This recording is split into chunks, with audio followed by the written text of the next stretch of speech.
ফিলিস্তিনিদের জন্য দোয়ায় কাঁদলেন লাখো হাজি। ঈদে কি গাজাবাসীকে কুরবানি দিচ্ছে বিশ্ব? শুধু আমেরিকার মুদ্রায় আর তেল বেচবে না সৌদি আরব। ভাটা পড়বে কি রিয়াদ ওয়াশিংটন সম্পর্কে? ভয়াবহ বন্যায় তলিয়ে গেছে চীনের দক্ষিণাঞ্চল, কঠিন হয়ে পড়েছে উদ্ধার অভিযান। আসসালামু আলাইকুম, দেখছিলেন বাংলাভিশন ওয়ার্ল্ড নিউজ হেডলাইন।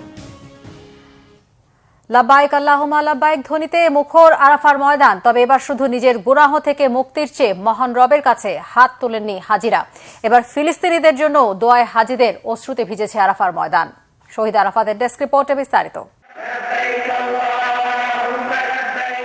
লাব্বাইক আল্লাহুম্মা লাব্বাইক, অর্থাৎ আমি হাজির, হে আল্লাহ আমি হাজির। লাখো হাজির কণ্ঠে শনিবার মুখর হয়ে ওঠে গোটা আরাফার ময়দান।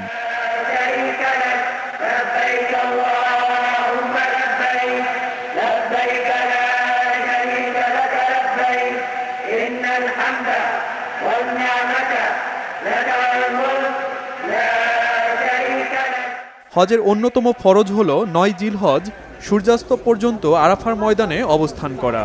মসজিদে নামিরায় বেলা ১২টার পর হজের খুতবা পাঠ করেন মসজিদুল হারামের ইমাম ও খতিব শায়েখ ডক্টর মাহির বিন হামাদ আল মোয়াইকিলি। বাংলা সহ বিশ্বের ৫০টি ভাষায় এর অনুবাদ সরাসরি প্রচারিত হয়। দোয়া হয় ফিলিস্তিনি সহ মুসলিম উম্মার জন্য। ফিলিস্তিনে আমাদের ভাইদের জন্য দোয়া করুন, যারা ক্ষতিগ্রস্ত হয়েছে তাদের জন্য দোয়া করুন। শত্রুর আঘাতে রক্তাক্ত হয়েছে ফিলিস্তিনিরা, তারা অভুক্ত। খাবার, ওষুধ সহ অন্যান্য প্রয়োজনীয় জিনিস তাদের কাছে যেতে বাধা দেয়া হচ্ছে।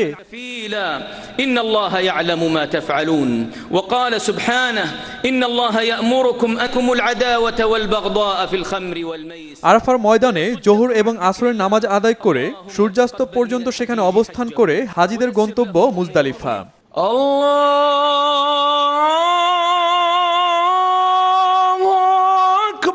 আল্লাহু আকবার।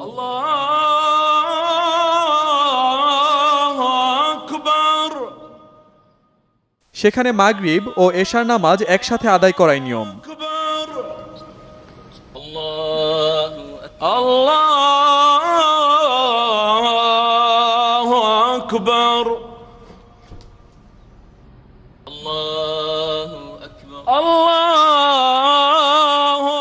সারা রাত মুজদালিফায় অবস্থান করে রবিবার ভোরে মুজদালিফা থেকে মিনায় পৌঁছে শয়তানকে পাথর নিক্ষেপ এবং কোরবানি করবেন হাজিরা। তারপর ইহরাম ছেড়ে মিনা থেকে মক্কায় গিয়ে পবিত্র কাবা শরীফ ৭ বার তাওয়াফ করবেন। আসসালামু আলাইকুম ওয়া রাহমাতুল্লাহ। মক্কা থেকে আবার মিনায় ফিরবেন হাজিরা। মিনায় আরও ২ দিন অবস্থান করে প্রতীকী শয়তানকে লক্ষ্য করে পাথর ছুড়বেন। আনুষ্ঠানিকতা শেষে হাজিরা মক্কায় ফিরে যাবেন এবং শেষবারের মতো কাবা তাওয়াফ করবেন।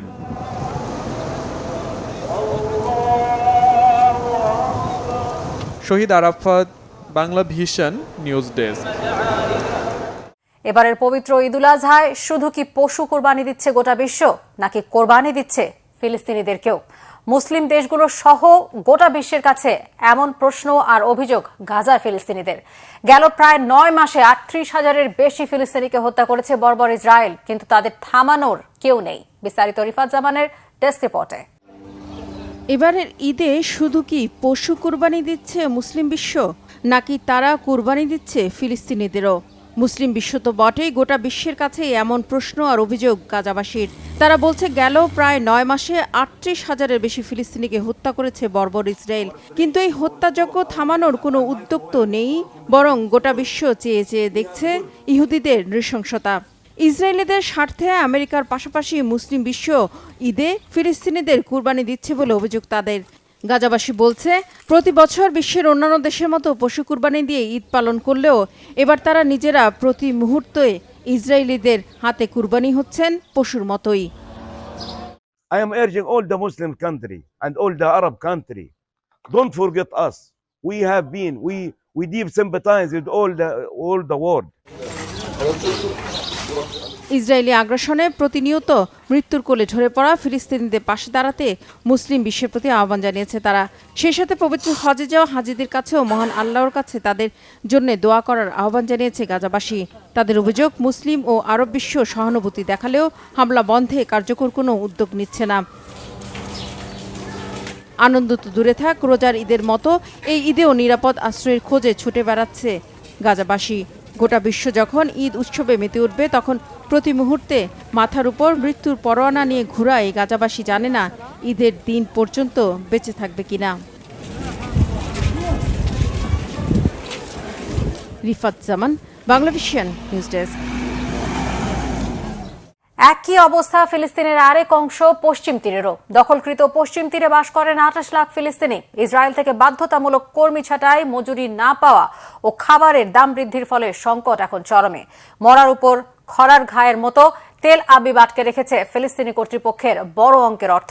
সব মিলে ভয়াবহ অর্থনৈতিক সংকটে ভুগছে পশ্চিম তীরের ফিলিস্তিনিরা। আসন্ন ঈদুল আজহায় কোরবানির পশু কেনা তাদের জন্য হয়ে উঠেছে বেশ কঠিন। এমন পরিস্থিতিতে কেমন কাটবে তাদের ঈদ? বিস্তারিত হাফিজুল ইসলামের ডেস্ক রিপোর্টে। ফিলিস্তিনের দখলকৃত পশ্চিম তীর। ঈদুল আজহা উপলক্ষে খোলা আকাশের নিচে বসেছে অস্থায়ী হাট। কোরবানির পশু কিনতে সেখানে ভিড় করছেন স্থানীয় বাসিন্দারা। গত বছরের তুলনায় এবার অনেক কম ক্রেতার সংখ্যা। একান্ত ইচ্ছা আর আগ্রহ থাকলেও পশু কেনায় বাধা হয়ে দাঁড়িয়েছে টাকা পয়সার অভাব। সত্যি বলতে সবার অবস্থাই খুব খারাপ। এরকম কঠিন পরিস্থিতিতে মানুষের কাছে কিছু কেনার মতো টাকা নেই। বেচা কেনার জন্য হাটে ঠিকই আসছে লোকজন, কিন্তু লাভ হচ্ছে না। দেখতেই পাচ্ছেন সবারই পকেট ফাঁকা। মানুষজন আসছে, ঘোরাফেরা করছে, কিন্তু একটা জিনিসও কেউ কিনতে পারছে না। ফিলিস্তিনি কৃষি মন্ত্রণালয় জানিয়েছে, যুদ্ধের কারণে বাধ্যতামূলক কর্মী ছাঁটাই, লাগাতার কয়েক মাস বেতন না পাওয়া ও ইউক্রেন যুদ্ধের প্রভাবে পশু খাদ্যের দাম বেড়ে যাওয়া, এমন সব কারণে পশ্চিম তীরে বসবাস করা ফিলিস্তিনি জনগণের পক্ষে কঠিন হয়ে গেছে কোরবানির পশু কেনা। আমি এখানে কোরবানির জন্য একটি ভেড়া কিনতে এসেছি। দাম দেখে হতবাক হয়ে গিয়েছিলাম। দাম আসলেই অনেক বেশি। মানুষের কাছে টাকা পয়সা নেই। অর্থনৈতিক মন্দা চলছে। ইসরায়েলে কোনো কাজ নেই। ফিলিস্তিনি সরকারের কর্মচারীরা ঠিকমতো বেতন পান না। কেউ যদি ভেড়া কিনতে চায়, মাংস পেতে হলে তাকে নিজের বাড়ি বিক্রি করতে হবে। দখলকৃত পশ্চিম তীরের নাবলুসে 1800 থেকে 2100 শেকেল দামের ভেড়ার জন্য এখন চাওয়া হচ্ছে 2500 থেকে 4000 শেকেল। কয়েক গুণ বাড়তি দামে কোরবানির পশু কিনা ফিলিস্তিনিদের জন্য দুঃসাধ্য হয়ে দাঁড়িয়েছে। আমরা ভেড়া কেনাবেচা করতে এখানকার বাজারে আসি। আল্লাহ মাফ করুক, সবকিছুর দাম অনেক বেশি। এই যে দেখুন, এই ভেড়াটির দাম 3300 টাকা। 3300 শিকেল দিয়ে একটি ভেড়া কেনার সামর্থ্য কার আছে? খোদা সবাইকে রক্ষা করুন। পরিস্থিতি অনেক কঠিন। অন্যান্য বছরের মতো এই অবস্থা থেকে মুক্তির কোনো উপায় এখন আর দেখছি না। পশ্চিম তীরে চলমান অর্থনৈতিক মন্দায় ভয়াবহ হারে কমেছে ফিলিস্তিনিদের ক্রয় ক্ষমতা। বন্ধ করে দেয়া হয়েছে ইসরায়েলে কাজের সুযোগ। ফলে অবস্থার আরও অবনতি ঘটেছে। আর্থিক সংকটে গত কয়েক মাস ধরে ঠিকমতো বেতনও পাচ্ছেন না ফিলিস্তিন সরকারের কর্মচারীরা। এই বছর পরিস্থিতি সত্যিই খারাপ। ফিলিস্তিনি শ্রমিকদের ইসরায়েলে কাজ করতে দেয়া হচ্ছে না। গত 8 মাস ধরে আমরা কঠিন অর্থনৈতিক অবরোধের মধ্যে রয়েছি। গাজায় সশস্ত্র আগ্রাসন চলছে, আর অর্থনৈতিক যুদ্ধের মধ্যে আছে পশ্চিম তীর। এবার প্রতি 100 জনের বড়জোর 1 জন কুরবানি দিতে পারবে। বেশিরভাগ কর্মচারী বেতন পাচ্ছেন না। যারা পাচ্ছেন, অর্ধেক মজুরি নিয়েই সন্তুষ্ট থাকতে হচ্ছে তাদের। আল্লাহ আমাদের সাহায্য করুন। দখলকৃত পশ্চিম তীরে 28 লাখ ফিলিস্তিনি এবং প্রায় 7 লাখ বসতি স্থাপনকারী ইসরায়েলি নাগরিকের বসবাস। অঞ্চলটি বর্তমানে ইসরায়েলি সামরিক বাহিনীর দখলে। তবে এখানে সীমিত আকারে চালু আছে আন্তর্জাতিকভাবে স্বীকৃত ফিলিস্তিনি কর্তৃপক্ষের শাসন ব্যবস্থা।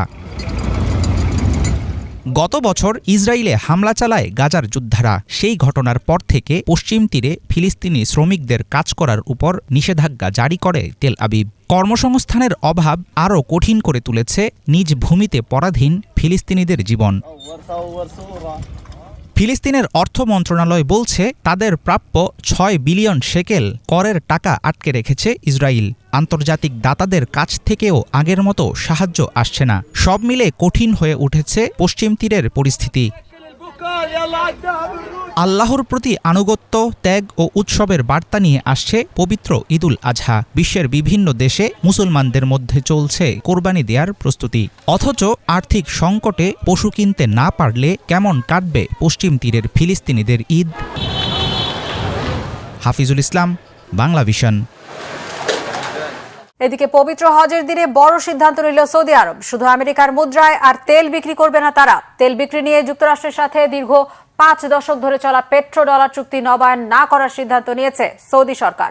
এই চুক্তির আওতায় সারা বিশ্বে কেবল মার্কিন ডলারে তেল বিক্রি করতে পারত তারা, কিন্তু চুক্তি নবায়ন না করায় এখন থেকে ডলার ছাড়াও চীনের ইউয়ান, ইউরো ও ইয়েনে তেল বিক্রি করতে পারবে রিয়াদ। হিজল জুবাইরের ডেস্ক রিপোর্ট। যুক্তরাষ্ট্রের সাথে চলা সৌদি আরবের দীর্ঘ 50 বছরের পেট্রো ডলার চুক্তির মেয়াদ ফুরিয়েছে। যুক্তরাষ্ট্র নতুন করে এই চুক্তি নবায়ন করতে চাইলেও তা প্রত্যাখ্যান করেছে রিয়াদ। 1970-এর দশকে হওয়া ওই চুক্তিতে বলা হয় বিশ্বব্যাপী মার্কিন ডলারে তেল বিক্রি করবে সৌদি আরব। কেবল তাই নয়, তেল বিক্রির উদ্বৃত্ত অর্থ দিয়ে যুক্তরাষ্ট্রের শেয়ার বাজারের বন্ড কেনার শর্তও ছিল চুক্তিতে। বলা হয় এর বিনিময়ে সৌদি আরবকে সামরিক সমর্থন ও সুরক্ষা দেবে যুক্তরাষ্ট্র। তবে যুক্তরাষ্ট্রের ওপর নির্ভরতা কমাতে এবারে সেই চুক্তিতে ইতি টেনেছেন সৌদি যুবরাজ মোহাম্মদ বিন সালমান। পরিবর্তিত বিশ্ব ব্যবস্থায় ডলারের বাইরে অন্যান্য দেশের মুদ্রাতেও তেল বিক্রি করতে চায় রিয়াদ। এতে করে খুব সহজেই রাশিয়া, চীন সহ অন্যান্যদের কাছে তেল বিক্রি করতে পারবে তারা। সৌদি আরবের এই সিদ্ধান্ত বিশ্বব্যাপী মার্কিন ডলারের আধিপত্যের জন্য বড় হুমকি আকারে হাজির হবে বলছেন অর্থনীতি বিশ্লেষকরা। প্রকারান্তরে মার্কিন অর্থনীতিতেও এর নেতিবাচক প্রভাব পড়বে বলে আশঙ্কা করা হচ্ছে। নাসদাক স্টক এক্সচেঞ্জ সহ আন্তর্জাতিক বিভিন্ন অর্থনৈতিক প্রতিষ্ঠান ও শেয়ার বাজারের বিশ্লেষণ বলছে সৌদি আরব অন্য দেশের মুদ্রায় তেল বিক্রি শুরু করলে বিশ্বব্যাপী মার্কিন ডলারের চাহিদাও কমে আসবে। সৌদির এই সিদ্ধান্ত মধ্যপ্রাচ্যের ভূ রাজনীতিতে যুক্তরাষ্ট্রের প্রভাবও খর্ব করবে বলছেন বিশ্লেষকরা। এরই মাঝে রাশিয়া, চীন, ভারত, ব্রাজিল ও সাউথ আফ্রিকার নেতৃত্বে গঠিত জোট ব্রিক্স সহ যুক্তরাষ্ট্র বিরোধী দেশগুলো সৌদি আরবের এই সিদ্ধান্তকে স্বাগত জানিয়েছে। হিজল জুবায়ের, বাংলা ভিশন। প্রচন্ড তাপপ্রবাহের কারণে ভারতে জারি করা হয়েছে সর্বোচ্চ সতর্কতা। উত্তর ভারতের বেশিরভাগ এলাকায় 45 থেকে 50 ডিগ্রি সেলসিয়াস পর্যন্ত তাপমাত্রা ওঠানামা করছে। আগামী কয়েকদিন নয়াদিল্লিতে সর্বোচ্চ তাপমাত্রা 40 ডিগ্রি সেলসিয়াসের উপরে থাকবে বলে সতর্ক করে দিয়েছে দেশটির আবহাওয়া বিভাগ। ডেস্ক রিপোর্টে আরো জানাচ্ছেন ইফাত জাহান। ভারতের বেশ কয়েকটি রাজ্যে উচ্চ তাপমাত্রার কারণে রেড অ্যালার্ট জারি করা হয়েছে। পূর্ব এবং উত্তর পশ্চিম ভারতে উচ্চ তাপমাত্রা 17 জুন পর্যন্ত অব্যাহত থাকবে বলেও পূর্বাভাস দেয় দেশটির আবহাওয়া বিভাগ। এর আগে বৃহস্পতিবার ভারতের রাজধানী নয়াদিল্লিতে সর্বোচ্চ তাপমাত্রা 44 ডিগ্রি সেলসিয়াসে পৌঁছে। আগামী 7 দিন নয়াদিল্লিতে সর্বোচ্চ তাপমাত্রা 40 ডিগ্রি সেলসিয়াসের উপরে থাকবে বলে পূর্বাভাস দেয় আবহাওয়া অফিস। মে মাসের মাঝামাঝি সময় থেকে উত্তর ভারতের অধিকাংশ অঞ্চলে তাপমাত্রা 45 থেকে 50 ডিগ্রি সেলসিয়াস পর্যন্ত উঠেছে। দেশটির আবহাওয়া বিভাগ জানিয়েছে এবছর গ্রীষ্মের শুরু থেকে উত্তর ভারতের বেশিরভাগ অংশে তাপমাত্রা স্বাভাবিকের চেয়ে বেশি থাকছে। অঞ্চলগুলোতে 20 দিনেরও বেশি সময় ধরে তাপমাত্রা 40 ডিগ্রি সেলসিয়াসের উপরে অব্যাহত রয়েছে। এছাড়া 1 জুন থেকে উত্তর ভারতে বৃষ্টিপাত স্বাভাবিকের চেয়ে প্রায় 30 থেকে 60% কম হয়। উল্টো দিকে দক্ষিণ ভারতে বৃষ্টিপাত স্বাভাবিকের চেয়ে 69% বেশি হয়েছে। উচ্চ তাপমাত্রার কারণে পুরো ভারত জুড়ে বেড়েছে বিদ্যুৎ খরচ। বিদ্যুতের ব্যাপক চাহিদা এবং দুর্বল বৈদ্যুতিক লাইন সরবরাহের কারণে নয়াদিল্লি এবং এর আশেপাশের কয়েক এলাকায় বিদ্যুৎ বিভ্রাট দেখা দেয়। ইফাত জাহান, বাংলা ভিশন। রাশিয়ার দখল করা বিভিন্ন অঞ্চল থেকে ইউক্রেন সেনা প্রত্যাহার করলে এবং ন্যাটোতে যোগ না দিলে যুদ্ধবিরতির আলোচনা শুরু হতে পারে বলে ঘোষণা রুশ প্রেসিডেন্ট ভ্লাদিমির পুতিনের। এদিকে ইউক্রেনের বেশ কয়েকটি যুদ্ধবিমান, হেলিকপ্টার এবং কয়েকশো ড্রোন ভূপাতিত করার দাবি করেছে রাশিয়া। শুক্রবার এক বিবৃতিতে রুশ প্রতিরক্ষা মন্ত্রণালয় জানায় গত এক সপ্তাহে এসব সমরাস্ত্র ধ্বংস করা হয়েছে। বিস্তারিত ডেস্ক রিপোর্টে। হামলা জোরদারের মধ্য দিয়ে আকাশ ও স্থলপথে শত্রুপক্ষের সামরিক সক্ষমতা গুড়িয়ে দেওয়ার দাবি জানাচ্ছে রাশিয়া। শুক্রবার রুশ প্রতিরক্ষা মন্ত্রণালয় জানায় গত এক সপ্তাহে রণাঙ্গন জুড়ে ইউক্রেনের সেনা ঘাঁটি, সামরিক বিমানবন্দর, সাঁজোয়াজান, অস্ত্র গুদাম, আকাশ প্রতিরক্ষা স্থাপনা, বিদ্যুৎ কেন্দ্র সহ বিভিন্ন লক্ষ্যবস্তুতে জোরালো হামলা চালানো হয়েছে। ইউক্রেনের সেনাদের হটিয়ে লুহান্স্ক ও খারকোভের 2টি এলাকা দখলে নেয়ার কথাও জানিয়েছে মন্ত্রণালয়। শুধু তাই নয়, এই সময়ের মাঝে ইউক্রেনের একটি মিগ-29, একটি SU-27, একটি SU-25 যুদ্ধবিমান এবং 2টি Mi-8 হেলিকপ্টার ভূপাতিত করার কথা জানিয়েছে রাশিয়া। পাশাপাশি কয়েকশো ড্রোন ভূপাতিত করার কথাও জানিয়েছে তারা। অন্যদিকে শত্রুপক্ষের বেশ কিছু হামলা প্রতিহত করার দাবি জানিয়েছে ইউক্রেন। শুক্রবার এক প্রতিবেদনে ইউক্রেনের সশস্ত্র বাহিনীর জেনারেল স্টাফ জানান, এদিন রুশ বাহিনীর সাথে ইউক্রেনের সেনাদের 71টি সম্মুখযুদ্ধ হয়। এর বেশিরভাগই পোক্রোভাস্ক অঞ্চলে। পোক্রোভাস্কে তীব্র লড়াই চলছে। এদিকে শুক্রবার সামাজিক মাধ্যমে এক পোস্টে রাশিয়ার সীমান্তবর্তী বেলগোরদ অঞ্চলের গভর্নর জানান, এদিন শেবিকিনা শহরে ইউক্রেনের হামলায় অন্তত 7 জন আহত হয়েছেন। এরই মাঝে শুক্রবার পররাষ্ট্র মন্ত্রণালয়ের এক বৈঠকে রাশিয়ার প্রেসিডেন্ট ভ্লাদিমির পুতিন বলেন, দোনেস্ক, লুহান্স্ক, জাপোরিঝিয়া ও খেরসন অঞ্চল থেকে ইউক্রেন নিজের সেনা সরিয়ে নিলে ও পশ্চিমাদের সামরিক জোট ন্যাটোতে যোগ না দিলে অবিলম্বে যুদ্ধবিরতি ও শান্তি আলোচনায় যেতে প্রস্তুত রাশিয়া। তবে এর জবাবে ইউক্রেনের প্রেসিডেন্ট ভলোদিমির জেলেনস্কি জানিয়েছেন, পুতিনের যুদ্ধবিরতির প্রস্তাব বিশ্বাসযোগ্য নয়। হিজল জুবায়ের, বাংলা ভিশন। ভয়াবহ বন্যায় তলিয়ে গেছে চীনের দক্ষিণাঞ্চলের বিভিন্ন প্রদেশ, ভেসে গেছে বহু ঘরবাড়ি ও গাড়ি। বন্যায় আটকা পড়াদের উদ্ধারে অভিযান চলছে, তবে বন্যার প্রবল পানির তোড়ে কঠিন হয়ে পড়েছে উদ্ধার কাজ চালানো। বিস্তারিত ডেস্ক রিপোর্টে। বেশ কয়েকদিন ধরে চীনে ভারী বর্ষণের কারণে ক্ষতিগ্রস্ত হয়েছে অনেক এলাকা, বাড়িঘর, বৈদ্যুতিক লাইন এবং যানবাহন। এতে দুর্ভোগে পড়েছে অনেক বাসিন্দা। একাধিক প্রদেশে বন্যায় আটকে পড়াদের উদ্ধারে অভিযান চলছে। বৃহস্পতিবার ফুজিয়ান প্রদেশের শানমিং শহরে বেশ কয়েকটি এলাকায় বৃষ্টির কারণে জলাবদ্ধতায় সড়কে যান চলাচল ব্যাহত হয়। টাইনিং কাউন্টির সাথে কাইশান টাউনশিপের সংযোগকারী প্রাদেশিক মহাসড়কে ভূমিধসের ঘটনা ঘটে। ভূমিধসের কারণে টাইনিং কাউন্টির জিয়াকু শহরের 9টি বৈদ্যুতিক লাইন ক্ষতিগ্রস্ত হয়। এতে দুর্ভোগে পড়ে প্রায় 1000 পরিবার। এছাড়া রাস্তার উপরিভাগে পানি উপচে পড়ায় যান চলাচল বন্ধ হয়ে যায়। শানমিং সিটির জিয়াংলে কাউন্টিতে ভারী বৃষ্টিতে নদীর পানি 3.5 মিটার বৃদ্ধি পাওয়ায় সতর্ক মাত্রা ছাড়িয়ে গেছে। ডুবে গেছে নিম্নাঞ্চলে থাকা অনেক কৃষিজমি। উচ্চ ঝুঁকিপূর্ণ এলাকা থেকে প্রায় 1700 জনেরও বেশি বাসিন্দাকে সরিয়ে নিতে কাজ করছে স্থানীয় জননিরাপত্তা কর্মীরা।